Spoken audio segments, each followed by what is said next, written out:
apparent assassination attempt. The Deputy Prime Minister Thomas Taraba told the BBC that the operation had gone well and he expected Mr. Fico to survive. The Prime Minister was shot several times as he was leaving a government meeting. Well, let's go live to Bratislava now and speak to our correspondent there, Bethany Bell. Bethany, what more can you tell us this morning? Well, we're waiting for further official updates on Robert Fico's health, but we did hear, as you said, from the Deputy Prime Minister saying that he was no longer in danger of his life after having had this emergency operation that went on for several hours, we understand. The Deputy Prime Minister said Mr. Fico had been shot at very close range in the stomach and, what he said in his words, in the joint. So we wait, and very much this whole country is waiting with tenterhooks to see just the situation of Mr. Fico's health this morning.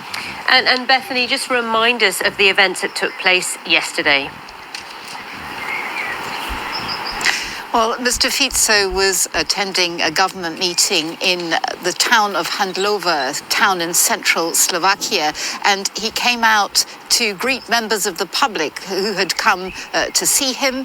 And as he did so, there were shots heard. People described hearing several shots. Mr. Fico fell to the ground, and others then apprehended a man, a suspect. And here's more from Sarah Rainsford. Robert Fico strode out to meet supporters, as he likes to do. But as he reached out to shake hands, a man in the crowd reached for a gun. 5 shots rang out, and the Slovak Prime Minister tumbled to the ground. Too late, his security guards leapt on the gunman. The Prime Minister was first dragged and then rushed to emergency care. Too badly hurt to get back to Bratislava, he was airlifted to a nearby hospital. We were told he'd been shot in the stomach and arm, and his condition was critical. I heard 3 shots. It was quick, one by one, like if you throw firecrackers on the ground. I saw a scratch on the Prime Minister's head, and then he fell next to the barrier. It's a nightmare. Robert Fico has plenty of opponents. Slovakia is a small country that's deeply divided politically, but no one saw this coming, and all have lined up to condemn it. I am shocked. We are all shocked by the terrible and vicious attack on Prime Minister Robert Fico. A physical attack on the Prime Minister is, first of all, an attack on a person, but it is also an attack on democracy.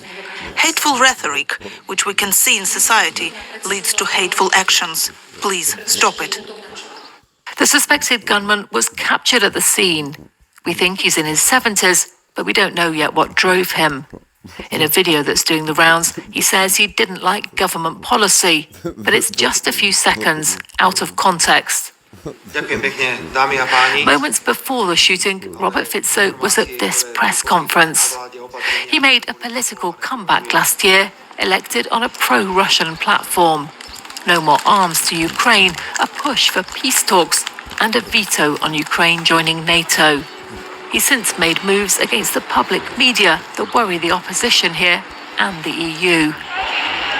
His team are calling the shooting a political attack, blaming the opposition and press for portraying him as a monster. But the Prime Minister himself is confrontational, his language inflammatory. His team say he's now off the critical list after a long operation.